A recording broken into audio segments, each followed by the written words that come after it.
एक महत्त्वाची बातमी ती म्हणजे सरकारसोबत चर्चा करायला मनोज जरांगे अखेर तयार झालेत।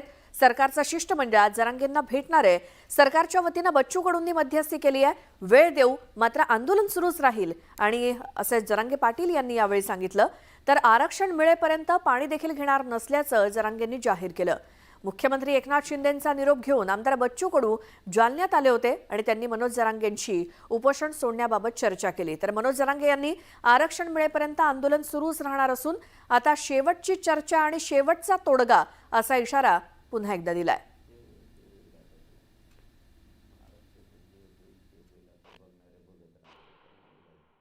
ठरलं विचार 2 दिवस मागे पुढे द्यायचे, आंदोलन मात्र सुरू राहणार आहे। आरक्षण मिळेपर्यंत हे आंदोलन थांबणार नाही हे स्पष्ट सांगितलं। बघूयात आता उद्या त्याला काय त्यांचे लोक येणार आहेत कोण कोण बघू। एक दिवस दिला आम्ही त्यांना की मला बोलता येते तर या मराठा समाज तुम्हाला त्रास देणार नाही असं स्पष्ट सांगितलंय। ते मुख्यमंत्री म्हणले होते की चर्चा करावं, चर्चेतून मार्ग निघेल। तर आम्ही सांगितलं शेवटचा एकदा चर्चा करायला आम्ही तयार आहे, शेवटची एकदा। तुम्ही महाराष्ट्रातल्या मराठा समाजाला आरक्षण कसं देणार, किती दिवसात देणार, तुम्हाला अडचण काय आहे, तुम्हाला वेळ कशामुळे पाहिजे का नुसती आमची दिशाभूल करता, यासाठी तुम्ही या चर्चेला एकदाच शेवटची। आता मनोज जरांगेंच्या आंदोलनाच्या पार्श्वभूमीवर बुधवारी राज्य सरकारने सर्वपक्षीय बैठक घेतली आणि या बैठकीमध्ये काही ठराव करण्यात आले। तसंच मराठा आरक्षणाचा प्रश्न सोडवण्यासाठी सरकारला वेळ द्यावा असा प्रस्ताव मंजूर करण्यात आला। मात्र मनोज जरांगेंनी सरकारच्या या भूमिकेवरती सवाल केलाय। तसंच आपल्या आंदोलनावरती आपण ठाम असल्याचं सांगितलं। त्यामुळे हा तिढा सुटण्याची चिन्ह काही दिसत नाहीयेत।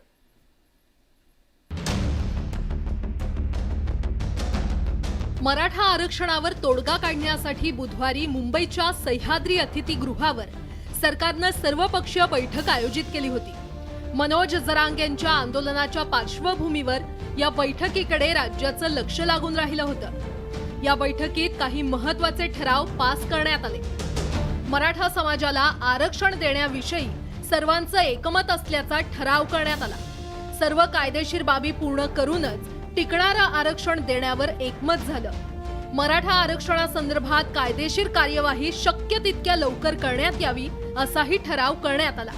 मात्र त्यासाठी आवश्यक तो वेळ देणं गरजेचं असल्याचं सर्वच नेत्यांनी मान्य केलं।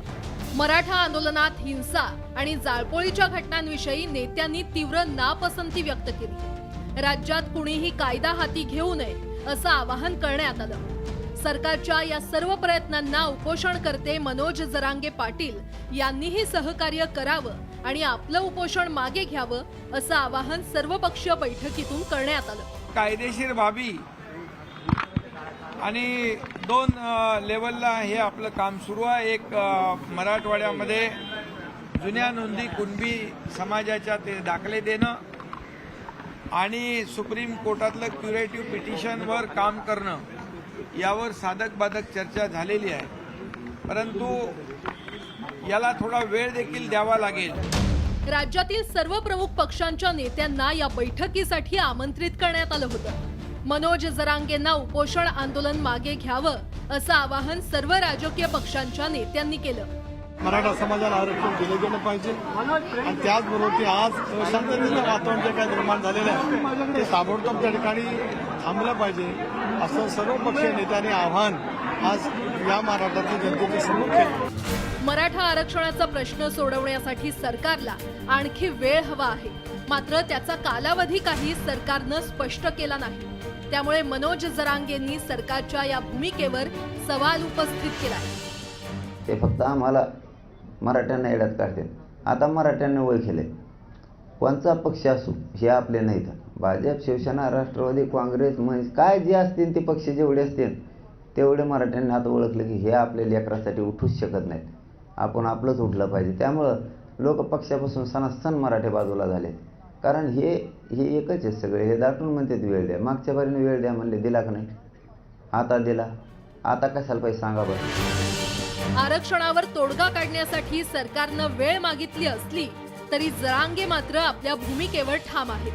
त्यांना का वेळ पाहिजे, त्यांना वेळ कशासाठी पाहिजे, महाराष्ट्रातल्या सरसकट मराठ्यांना ते आरक्षण देणार का, कसं देणार, काय करणार, हे सविस्तर आम्हाला इथं येऊन सांगा. त्याच्यावर आम्ही पुन्हा मराठी विचार करू.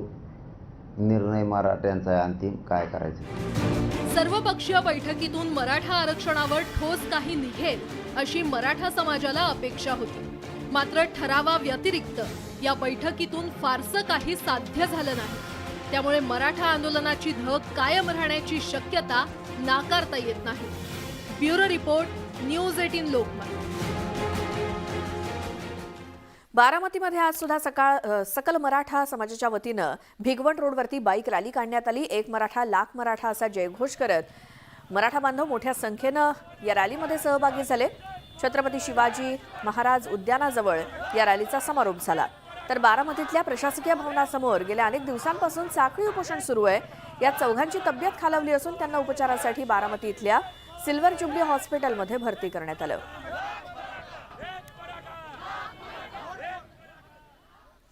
सोलापुरातनं बातमी आहे. तिथे सोलापूर पुणे महामार्ग रोखलेला आहे. आरक्षणासाठी मराठा बांधवांनी रास्ता रोको केला. टायर जाळणाऱ्या 10 जणांवरती गुन्हे दाखल झालेत. सार्वजनिक मालमत्तेचं नुकसान केल्यामुळे त्यांच्यावरती ही कारवाई करण्यात आली. सोलापूर पुणे महामार्ग मराठा आंदोलकांनी टायर जाळून रोखला आणि आरक्षणासाठी हे आंदोलन करण्यात येत आहे. मात्र 10 जणांना ताब्यात घेतलंय. त्यांच्यावरती गुन्हे दाखल करण्यात आलेत, ज्यांनी पुणे सोलापूर महामार्गावरती हे टायर जाळून आंदोलन केलं. सार्वजनिक मालमत्तेचं नुकसान केल्याच्या आरोपाखाली या 10 जणांवरती गुन्हे दाखल झालेत. आज सोलापूर पुणे महामार्गावरती टायर जाळून मराठा समाजाच्या आंदोलकांनी रास्ता रोको केला. मावळमध्ये सुद्धा मराठा क्रांती मोर्चा दिवसेंदिवस आक्रमक होतोय. कार्ला परिसरात मराठा बांधवांनी आंदोलन केलं. तसंच सरकार विरोधात जोरदार घोषणाबाजी देखील केली. तर नंदुरबार जिल्ह्यातल्या शहादा इथे साखळी उपोषणाला सुरुवात करण्यात आली. डॉक्टर बाबासाहेब आंबेडकर पुतळ्याजवळ धरणं आंदोलन करण्यात येत आहे.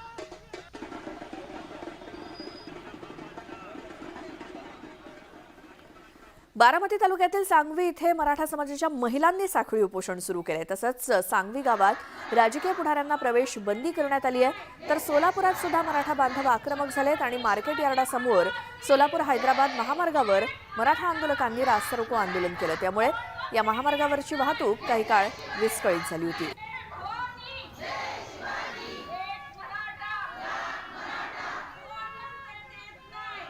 दौंडच्या खुटबावमध्ये माजी आमदार रमेश थोरात यांच्या नेतृत्वाखाली मराठा समाजानं कॅन्डल मार्च काढला आणि यावेळी एक मराठा लाख मराठा अशा घोषणांनी परिसर दणाणून गेला.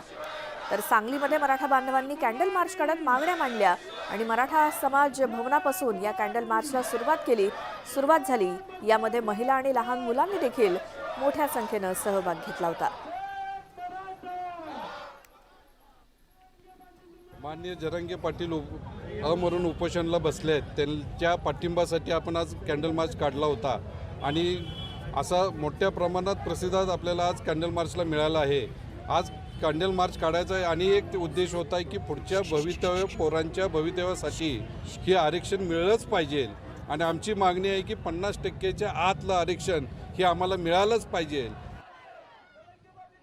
तर मनोज जरांगे पाटलांना पाठिंबा देण्यासाठी नागोठणे ते चोळे भागातील सकल मराठा समाज ताकदीनं एकवटला. यावेळी एक मराठा लाख मराठाच्या घोषणांनी कुहिरे परिसर दणाणून गेला. तर तिकडे तुळजापुरात सुद्धा मराठा बांधवांनी हातात पोत घेत पदयात्रा काढली.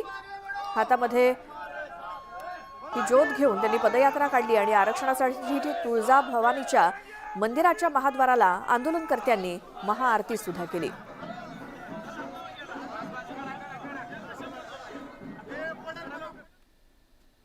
या आई भवानी चरणी महाद्वार या ठिकाणी महाआरती करून या तुळजापूर नगरीतनं देवीचा पोत पादळून नगरप्रदक्षिणा काढली व या सरकारला सद्बुद्धी दे. या अन्याय मराठा समाज होत आहे हे लवकरात लवकर थांबू दे यासाठी आज आई भवानी चरणी प्रार्थना करून या देवीला साकडं घालण्यात आलं आहे. तर धाराशिवच्याच परंडामधील कंडारी गावामध्ये मराठा बांधवांचं गेल्या 7 दिवसांपासून आमरण उपोषण सुरू आहे. यातील 2 उपोषणकर्त्यांची प्रकृती खालावली असून त्यांना रुग्णालयात दाखल करण्यास त्यांनी नकार दिला. रुग्णालयात दाखल होण्यास त्यामुळे त्यांच्यावरती उपोषणाच्या ठिकाणीच उपचार सुरू आहेत. तर ढोकी गावातील तरुणांनी सुद्धा आरक्षणाच्या मागणीसाठी आंदोलन केलं आणि यावेळी स्वतःला जमिनीत गाडून घेत सरकारचं लक्ष वेधण्याचा प्रयत्न करण्यात आला. प्रशासनातील वरिष्ठ अधिकाऱ्यांनी समजूत काढल्यानंतर या तरुणांना बाहेर काढण्यात आलं. दरम्यान या आंदोलनामुळे परिसरात काही काळ तणाव निर्माण झाला होता. मनोज जरांगे पाटील यांनी आंतरवली सराटी येथे उपोषण चालू केलेलं आहे आणि त्यांच्याच पाठिंब्यार्थ आज आम्ही सकल मराठा समाज ढोकी यांच्या ढोकी व ढोकी परिसर यांच्या वतीनं आज आम्हाला जमिनीत गाडून घेऊन आंदोलन केलेलं आहे. या आंदोलनातून आम्ही शासनाचं लक्ष वेधू इच्छितो, कारण बऱ्याच दिवसापासून शासन मराठा आरक्षणासाठी ते भूमिका स्पष्ट करत नाही. याची दखल घेऊन शासनानं त्वरित आरक्षण मराठा समाजाला त्वरित आरक्षण द्यावं अशी आम्ही शासनाला या प्रसंगी विनंती करत आहोत. आणि आता पुन्हा एक सविस्तर बातमी पाहूयात. कुणबी नोंदी सापडलेल्यांना प्रमाणपत्र देण्याचं काम मराठवाड्यामध्ये सुरू करण्यात आलंय. धाराशिवमध्ये प्रशासनानं फक्त एकाच व्यक्तीला प्रमाणपत्राचं वाटप केलं, तर मराठा आंदोलकांनी मराठा समाजाला सरसकट ओबीसी प्रमाणपत्र देण्याची भूमिका घेतली आहे. परिणामी सुमित माने या तरुणानं मिळालेल्या कुणबी प्रमाणपत्राची होळी केली.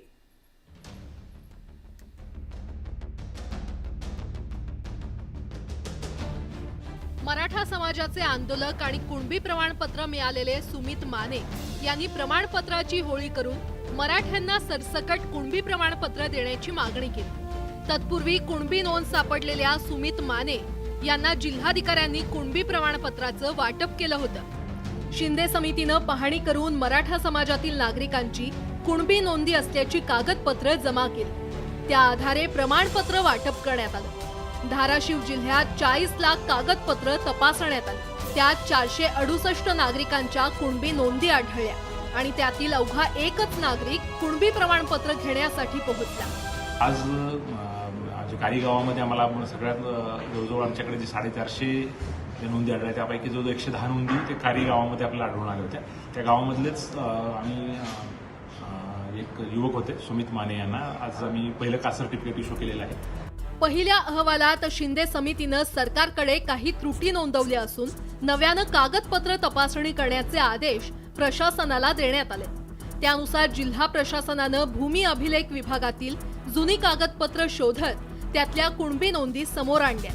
जे काही वेगवेगळे डॉक्युमेंट्स तपासले गेलेले आहेत त्या डॉक्युमेंट्सच्या आधारे कुणबी प्रमाणपत्र इश्यू करण्याची प्रक्रिया आमच्या जिल्ह्यामध्ये आम्ही सुरू केलेली आहे आणि त्या आम्हाला जी कुणबी नोंदी आढळून आल्या त्या नोंदीमधली जी पहिलं कास्ट सर्टिफिकेट आहे आम्ही आज ते इश्यू केलेलं आहे.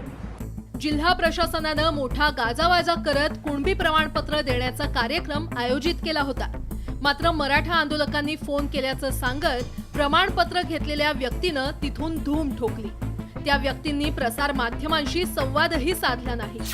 मराठा समाजाला सरसकट कुणबी प्रमाणपत्र दिल्याशिवाय माघार घेणार नसल्याचं आंदोलकांनी स्पष्ट केलं.